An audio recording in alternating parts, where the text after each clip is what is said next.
Hey guys, welcome to my review for Hunter x Hunter episode 139. Now I would like to clarify something I said in my last review. So in my last review I said Alluka was a girl, but now that I think about it, Alluka may not be like black and white like that. Because I rewatched the last episode, right? And I remember the mother addressing Alluka as boy, right? And since that's the case, because being the mother of the Zodiacs, I'm guessing at birth in the hospital, she probably saw Alluka's genitals, and and as such, probably knows the gender of her own child. So if the mother says Alluka is a boy, he probably is a boy.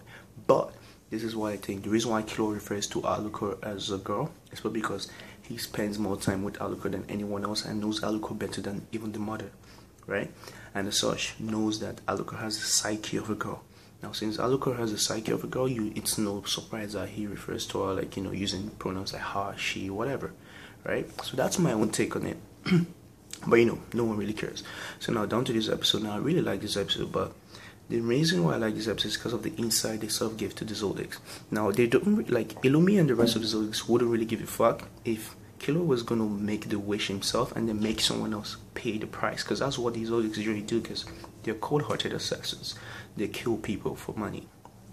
They are down with people dying, and they even showed it like in the flashbacks and stuff, how Illumi has no problem experimenting with his butlers and having like a ton of people killed. But when it comes to like this family getting hurt, suddenly he has a problem with it. See? So that's how the Zodiacs behave. You can even the conversation between Illumi and Hisoka, you could tell Illumi didn't even think about Gon dying. He was just thinking about the Zodiacs, and the Zodiacs kill him because they don't care about anyone else. That's just the way they're set up. But they know Killua is sort of different, and if Killua was going to go through with this mission, right, he would make someone else make the wish and bring Gon back to life, and sort of like pay the price or the consequences of that wish, instead of making innocent people die, because he knows that Gon wouldn't be happy if innocent people died because of him. He would rather die, right? So that's probably what they think Killua is going to do, right? And because of that, Illumi wants to kill Alluka. Now, they're dropping hints, like I'm not just making this assumption like, all the Zodiacs are like that, because they are all like that. Silva had no problem with experimenting with other people's lives. The mother had no problem with experimenting with other people's lives. Illumi, Miluki even killed that tourist that was in the estate. I don't even know how a tourist got into the estate, but whatever. Killed the tourist and all that shit. They have no problem with that, and it's pretty evident. And yeah, that's what makes Killua quite different from the Zodiacs, which was why they had to put the needle in his head to sort of give him that extra push. Before, everyone thought like they put the needle in his head for his own safety, so he doesn't get to fight people stronger than him and end up dying. You understand? But it could be like they gave the needle to like sort of kill a little bit of his compassion, sort of. But yeah, Gon probably changed all of that. And yeah, that's pretty much all I want to talk about, like the Zodiacs. But actually no, there's one more thing. If you guys noticed in this episode, right, when Killua was spending time with Alluka, and like Alluka made 3 wishes, but then nothing happened. Like Killua did not make a wish.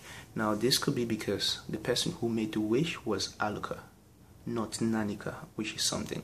Now according to Killua, when Nanika makes a wish, he refers to Killua. He, she, whatever, something refers to Killua as Killua, basically. But then when Alluka makes a wish, or when Alluka is referring to Killua, she, whatever Alluka calls Killua, brother, right? And yeah, that's probably why like nothing happened. And from the looks of it, it's like Killua can conjure Nanika by calling her Nanika, which nobody else like knew before this episode, right? He knows some hidden rules that they do not know, and and he also knows that Nanika has to touch someone, like, and Nanika sucks at fixing things, but pretty good at wrecking shit. So Nanika has to come in contact with Gon, which is why Killua wanted to like take Gon out, and he's fucking take Gon out of the estate, take Alluka out of the estate. What the fuck is wrong with me? And it's funny how like the mother has no problem with her son wishing her dead, and he's like, yo, he's grown up, oh my god, I'm proud of myself. That woman is sick. That woman is very fucked up in the head. Like, nah, like, the Zodiacs, like, they're just pretty messed up. But yeah, that's pretty much it for this episode. Oh yeah, I didn't show the Zodiacs boring the shit out of me as usual with the election stuff, and it's the same old shit, just a different day. The Zodiacs are trying to get somewhere with the election, and then Paris is trying everything in his power to hinder it. Yeah, same old shit.